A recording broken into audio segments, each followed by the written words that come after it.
Right now, as you read this, your brain is throwing things away. Not at the end of the day, not while you sleep, right now. The face of the person who served your coffee this morning, the exact words of the last conversation you had, the route your eyes took across this very screen a moment ago, most of it is already gone, dissolving before it ever had a chance to become a memory. By tonight, the vast majority of today will simply not exist inside your head. And here is the strange part. You won't even notice it's missing. We tend to imagine memory like a camera. Something happens, the brain records it, and the recording sits in storage waiting to be played back. But that picture is almost completely wrong. Your brain is not a recording device. It is an editing room, one that deletes far more footage than it ever keeps. Out of the roughly tens of thousands of distinct moments you'll experience today, only a handful will survive to next week. Fewer still will last a year. The rest are being filtered out by a system you've never consciously met, a system making thousands of silent decisions about what your life will have been. So the question isn't really, why do we forget? The question is far more unsettling. Out of everything that happens to you, how does your brain decide which tiny fraction becomes permanent and which version of reality you get to keep? To understand the deletion, you have to follow a single experience inside the skull. Imagine a sound reaches your ear, a door closing. That sound becomes electrical activity, racing along nerve fibers into the brain, where it lights up a scattered pattern of cells. For a brief moment, those cells fire together in a fragile, flickering web. This is the rawest form of a memory. Not a file, not a picture, but a temporary pattern of neurons that briefly agreed to activate at the same time. And by default, that pattern is designed to fall apart. Within seconds, the cells drift back to their own business. The web collapses. The door closing is gone. This is the brain's resting state, forgetting. Not as a failure, but as the factory setting. Holding onto a memory is the expensive, unusual thing. Letting it vanish is free. At the center of this process sits a small, curved structure buried deep in each half of your brain, shaped a little like a seahorse. It's called the hippocampus, and it works less like a hard drive and more like a gatekeeper standing at a doorway. Almost every experience you have passes through it first. The hippocampus takes that flickering web of neurons and makes a fast, temporary copy, a kind of sticky note. But sticky notes don't last. They're meant to be thrown out. The hippocampus can only hold so many at once, and as new moments flood in, the old notes get overwritten, fading like writing in sand as the tide comes in. We know this gatekeeper matters because of what happens when it's gone.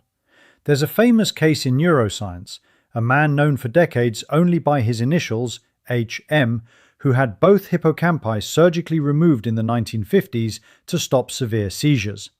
The seizures stopped, but so did something else. From that day forward, he could not form a single new long-term memory.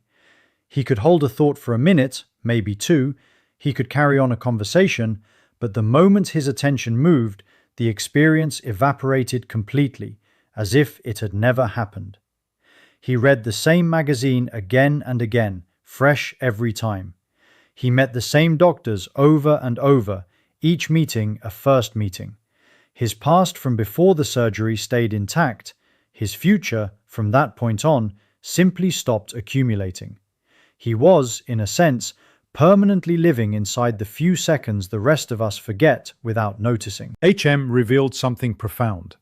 The moment of experiencing and the act of keeping an experience are two completely separate machines. You can have one perfectly intact while the other is destroyed.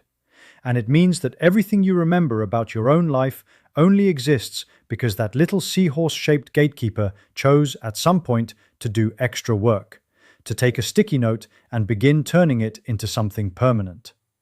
But here's where the mystery deepens and where the curiosity loop tightens. The hippocampus doesn't keep memories forever either. Even the notes it decides to save don't stay there. Over hours, days, and especially during sleep, the most important patterns get slowly transferred out, copied into the vast outer surface of the brain, the cortex, where long-term memories actually live. The hippocampus is just the temporary holding bay. The real archive is somewhere else entirely, which raises the question that defines everything that follows. Thousands of sticky notes come in every day. Almost all are thrown away within hours. Only a precious few get selected, reinforced, and shipped off to permanent storage to become part of who you are. Something is making that selection. Something is deciding, moment by moment, that this deserves to last and that does not, choosing the handful of experiences that will eventually feel like your whole life. That something is a hidden filtering system buried in the chemistry and electricity of your cells. And once you see how it actually works, you start to realize it isn't recording your reality at all. It's building it. So what decides? What is the rule the brain uses to separate the few moments worth keeping from the thousands it discards? The first answer is hiding in a feeling. Think back to your own life and try to grab your oldest, sharpest memories. Almost none of them are ordinary. They're the accidents, the embarrassments, the first kisses, the deaths, the moments of fear or wonder. The mundane Tuesday 3 weeks ago is gone, but a single frightening second from childhood can stay razor sharp for 50 years. That isn't a coincidence. It's the filtering system showing its hand. The brain keeps what matters, and the way it measures mattering is emotion. To see how, follow what happens in a moment of fear. Deep in the brain, sitting right next to the hippocampus, is a small, almond-shaped cluster of cells called the amygdala. It's the brain's threat detector and emotion amplifier, and it's wired directly into that memory gatekeeper next door. When something frightening or thrilling happens, the amygdala fires and triggers a flood of stress chemistry through the body, adrenaline surging through the blood, and inside the brain, a chemical messenger called norepinephrine washing over the hippocampus.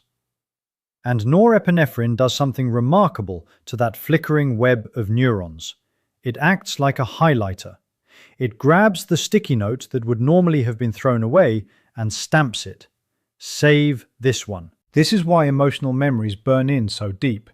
The fear chemistry physically changes how strongly the memory is written.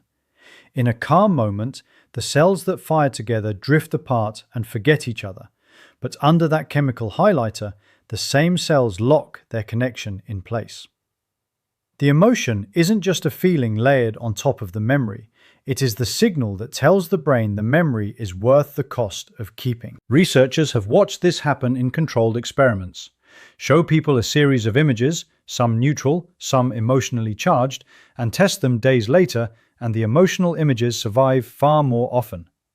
Give people a drug that blocks norepinephrine, that quietly switches off the highlighter, and something strange happens. The emotional advantage vanishes. The frightening image is now remembered no better than a photo of a coffee mug. The experience still happened, the feeling was still felt, but without the chemical stamp, the brain treated it as disposable. But emotion is only one half of the filter. The other half is even more invisible because it's working in moments where you feel nothing dramatic at all. It's attention. Here is something genuinely unsettling. An enormous amount of what passes in front of your eyes never gets encoded into memory because, in a real sense, you never actually saw it. Your brain is flooded with far more sensory information than it could ever store, so it spends most of its energy ignoring almost everything. Attention is the spotlight that decides which slice of the flood even reaches the gatekeeper. Whatever falls outside that spotlight is processed just enough to navigate the world, then dropped, never written down at all. You can prove this on yourself. Picture a coin from your own country, one you've handled thousands of times. Now try to draw it exactly, which way the face points, what words sit where, every detail in place. Almost nobody can.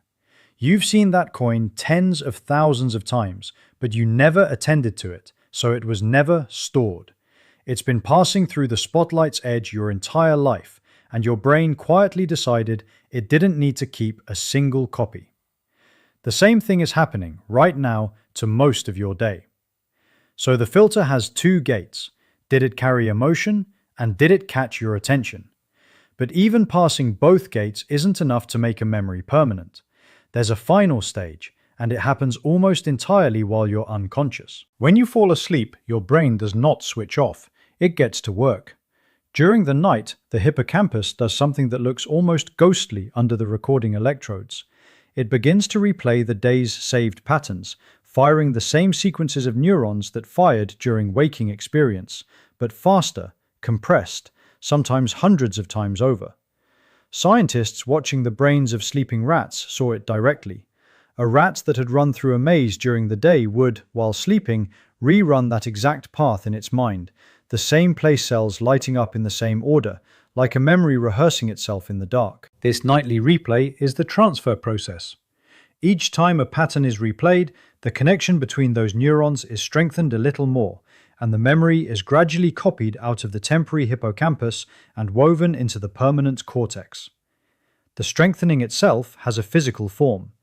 At the microscopic junctions between neurons, the synapses, replay triggers the cells to build more receptors, to grow the connection physically larger and more sensitive, so that next time the signal passes more easily. Neuroscientists call this long-term potentiation, the literal structural act of a memory becoming permanent, a thought turning into architecture. And this is why losing a night of sleep doesn't just make you tired, it quietly erases part of your day. Without the replay, the sticky notes never get transferred. They sit in the holding bay, get overwritten by tomorrow, and vanish. The experiences happened, they simply never made it to the archive. So now you can see the full machine. Emotion stamps a moment as important, attention decides it was ever seen, and sleep ships the survivors off to permanent storage, physically rebuilding your neurons to hold them. But that machine has a consequence almost nobody stops to consider. If your memory only keeps what was emotional, what caught your attention, and what survived the night, then the life you remember isn't the life you lived. It's a heavily edited version, assembled by a filter you never chose. Start with the strangest consequence of all. The memories you trust most may be the ones the filter rewrote. We tend to treat vivid memories as proof. If you can see it clearly in your mind, it must have happened that way. But the brain doesn't store a memory and lock it in a vault. Every time you pull a memory up, you don't play it back, you rebuild it from scattered fragments, and then you save it again. And in that act of rebuilding, it can change. A detail from today bleeds into a scene from years ago. A story you've told 10 times slowly drifts with each telling.